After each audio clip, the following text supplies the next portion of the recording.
Assalamualaikum warahmatullahi wabarakatuh. Saya Gita Parij. Selamat datang di channel saya.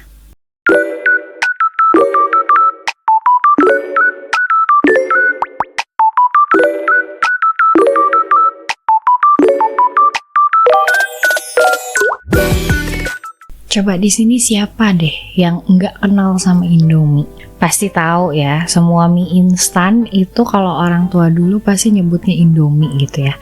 Bisa dibilang ini adalah mie instan sejuta umat yang udah jadi bagian dari pola hidup, gaya hidup gitu kan, dari sebagian masyarakat, mulai dari anak kos gitu kan, akrab banget ya gitu pasti sama Indomie. Terus pekerja kantoran juga, ibu rumah tangga, anak-anak, wah semuanya tuh pasti pernah gitu makan Indomie. Tapi pernah kepikiran gak sih sama kalian, gimana sih ceritanya sampai-sampai Indomie ini tuh bisa jadi sehebat sekarang, bisa seterkenal sekarang, bisa sampai mendunia gitu kan. Terus kenapa juga rasanya tuh nagih, otentik? Gimana sih caranya bisa sampai terkenal ke luar negeri, mendunia, orang-orang pada tahu dan pada ngeh gitu sama rasanya. Nah untuk itu di video kali ini kita bakal sama-sama bahas semua hal yang berkaitan tentang Indomie, mulai dari sejarahnya nih, mulai dari rahasia rasanya, sampai gimana orang luar negeri memandang Indomie, cara pandangnya. Jadi tunggu apa lagi? Mari sama-sama bahas.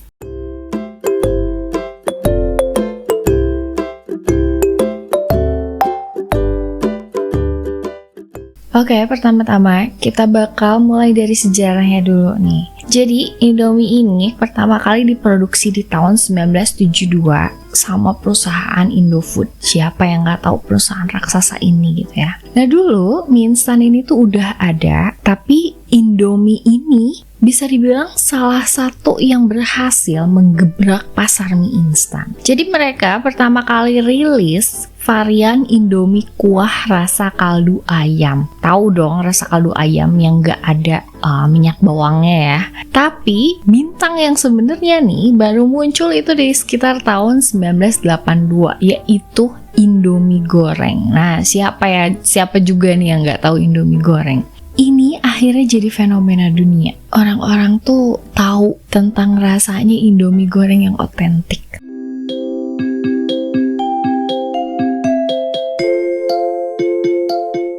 Indomie mulai diekspor ke luar negeri itu sekitar tahun 1988.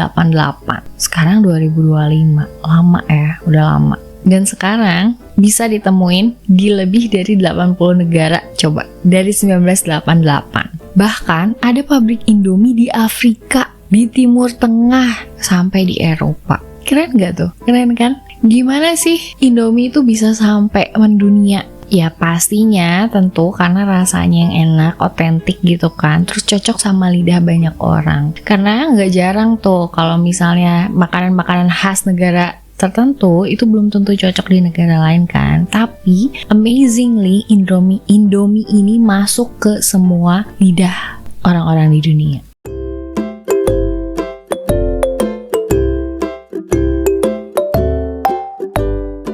Oke, sekarang pertanyaan besar nih ya. Kenapa Indomie tuh punya rasa yang bikin nagih banget? Kalian ngerasa gak sih? Kalau saya pribadi ya, saya bisa tuh makan Indomie setiap hari. Rahasianya itu ada di bumbunya. Jadi di dalam satu bungkus kecil itu ada kombinasi MSG kan. Ada bawang gorengnya juga, ada minyak bawangnya juga, ada kecap manis, ada saus cabai. Tapi jangan salah, nggak semua negara itu punya versi yang sama. Jadi beda-beda.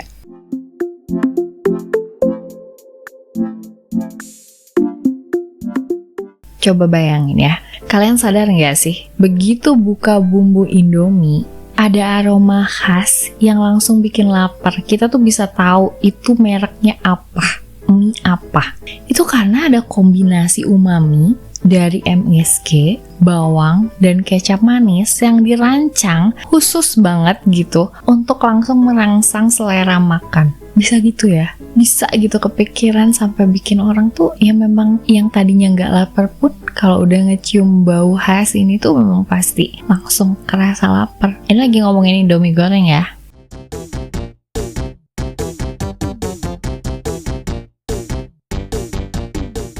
Nah kita semua tahu nih kalau Indomie goreng itu primadona. Tahu gitu kan, orang tuh nggak akan bisa deh nge-compare antara Indomie, merek Indomie dengan mie goreng yang lainnya. Ternyata ada banyak juga. Jadi selain primadonanya ini, selain Indomie goreng ini, ternyata masih banyak juga varian yang lain, rasanya yang unik-unik dan juga dari berbagai negara. Salah satunya yang dari Indonesia udah jelas Indomie goreng rasa rendang ya. Kalau dari Nigeria itu ada Indomie barbecue chicken. Dari Malaysia beda lagi, ada mie goreng pedas Malaysia. Australia juga nggak mau kalah, mereka ngeluarin Indomie Special Chicken. Ada fakta yang bikin kaget nih, di Nigeria ya, Indomie tuh lebih populer daripada di Indonesia sendiri. Jadi mereka nih punya pabrik raksasa gitu, yang khusus banget bikin Indomie untuk pasar di Afrika. Keren ya?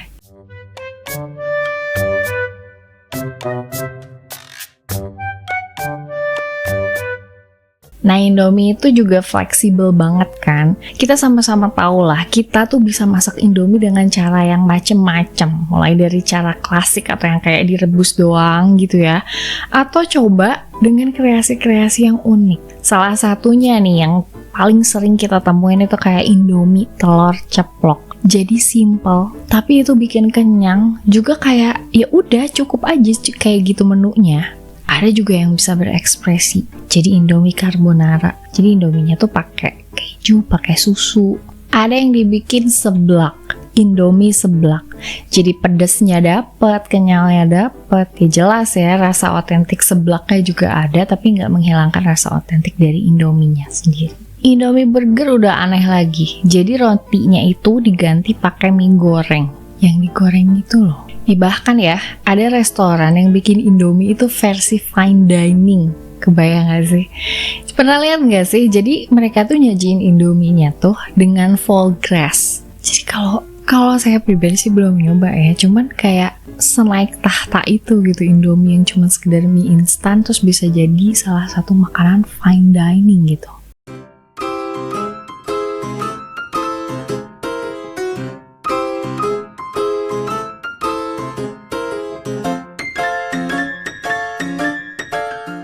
Banyak banget YouTuber luar negeri itu nyobain Indomie dan reaksinya tuh unpredictable, luar biasa, di luar pemikiran prediksi kita. Jadi mereka tuh selalu kaget sama rasa yang kuat, terus otentik, bumbunya juga kompleks. Bahkan nih di beberapa negara, Indomie ini tuh jadi makanan pokok. Salah satunya di Indonesia lah ya, bisa dibilang kayak makanan pokok untuk mahasiswa gitu kan. Karena selain harganya yang murah, enak, ngenyangin, udah gitu gampang buat dimasak gitu. Pas banget kan untuk ya mahasiswa yang lagi tanggal tua atau memang lagi kepepet gitu kan. Tapi sebenarnya kalau saya pribadi ya, nggak mesti nunggu tanggal tua sih. Kapanpun memang Indomie tuh bisa banget dinikmati.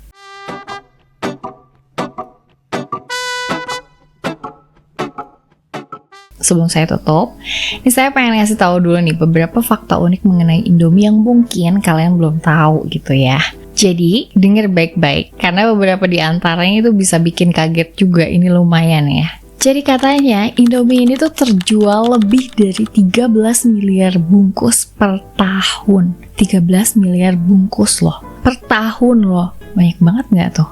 Kalian bisa bayangin gak sih, setiap tahun lebih dari 13 miliar bungkus Indomie ini tuh dikonsumsi di seluruh dunia. Yang artinya sekitar 35 juta bungkus per hari. 35 juta bungkus per hari. Kalau ditumpuk nih, bisa-bisa kayak bikin jalanan pakai Indomie kali ya. Dari mana tuh? Dari Jakarta, New York, bolak-balik gitu kali ya. Saking banyaknya. Fakta yang selanjutnya adalah Indomie ini sempat jadi mie instan nomor 1 di dunia menurut artikel dari LA Times. LA Times ini menobatkan Indomie sebagai mie instan terbaik. Jadi di tahun 2019 Indomie goreng, tepatnya ya khususnya Indomie goreng ini dinobatkan sebagai mie instan terbaik di dunia sama LA Times. Jadi reviewer mereka itu bilang kalau rasa Indomie ini tuh kayak kayak rasa, terus kompleks, punya ciri khas yang otentik,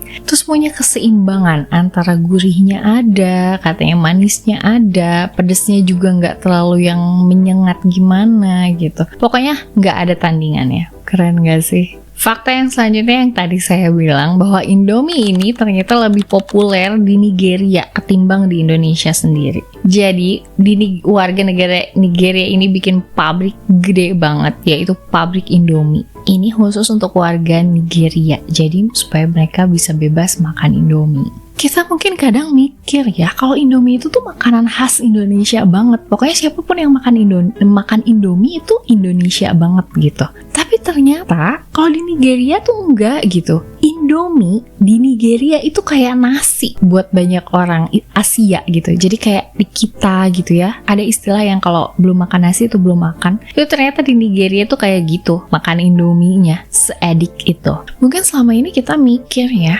Indomie itu makanan khas yang Indonesia banget. Jadi siapapun yang makan Indomie itu bakal relate sama orang Indonesia. Ya kayak misalnya kita kalau lihat liputan apa orang luar negeri yang lagi makan Indomie, kita kan pasti mikirnya itu adalah makanan khas Indonesia kasarnya gitu. Tapi ternyata Nigeria tuh ngalahin Indonesia. Nigeria itu jauh lebih Indomie addict ketimbang para orang Indonesianya sendiri. Makanya Nigeria bikin pabrik terbesar di dunia, pabrik Indomie terbesar di dunia, karena ya kebutuhan mereka akan Indomie. Jadi Indomie itu ibaratnya tuh kayak nasi buat mereka, yang dimana kita punya istilahnya prinsip belum makan kalau belum makan nasi. Nah di Nigeria itu justru makan Indomie yang kayak gitu, karena konsumsi Indomie mereka itu jauh lebih tinggi daripada di Indonesia. Fakta yang selanjutnya, Indomie ini punya lebih dari 50 varian rasa di seluruh dunia. Mungkin yang kita tahu kayak cuman itu doang. Ternyata ada 50 varian rasa di seluruh dunia. Jadi bungkusnya juga macem-macem ya dari berbagai negara gitu kan. Di Indonesia nih, kita aja udah punya rasa-rasa yang lumayan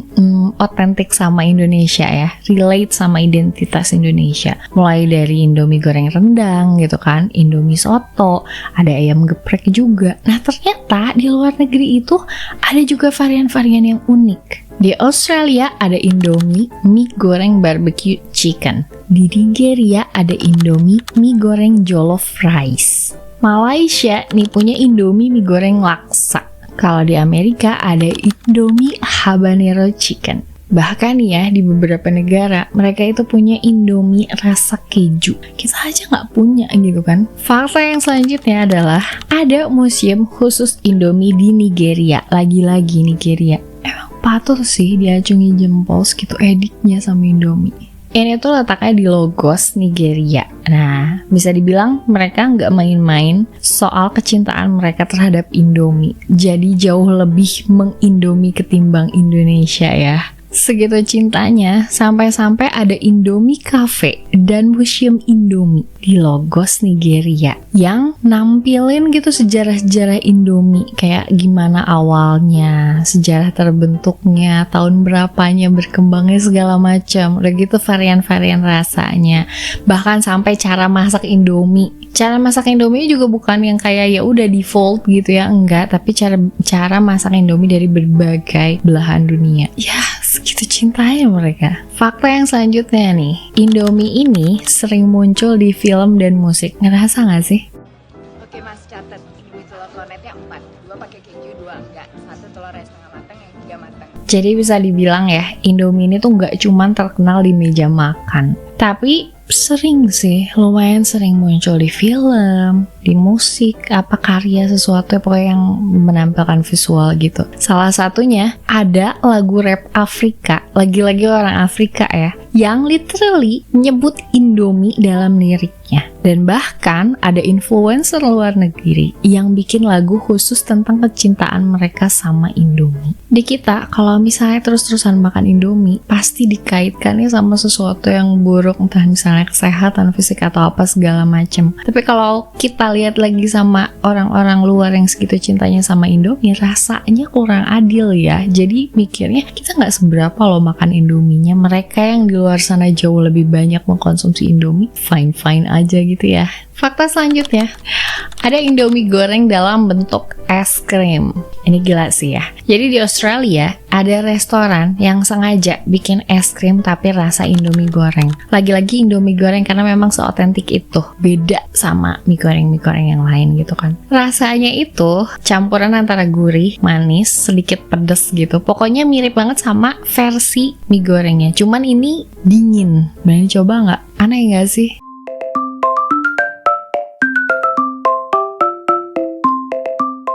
Oke, jadi sekarang kita sama-sama udah tahu ya segala hal tentang Indomie. Jadi dari mulai sejarahnya gitu, terus sampai fakta-fakta unik yang bikin Indomie itu bisa dibilang luar biasa. Saya bangga loh gitu ya sebagai orang Indonesia yang salah satunya juga pencinta Indomie gitu kan. Buat kalian yang udah nonton sampai habis, tolong dong kasih tahu kalian suka Indomie varian apa sih? Boleh ditulis di kolom komentar ya. Dan juga kalau kalian punya fakta-fakta unik lain yang belum sempat saya utarakan tadi, boleh juga ditulis di kolom komentar. Jangan lupa like, share, subscribe buat konten-konten seru lainnya. Jaga terus kesehatan fisik dan kewarasan mental karena itu penting. Sampai ketemu di video saya selanjutnya. Saya Gita Maric undur diri. Assalamualaikum warahmatullahi wabarakatuh.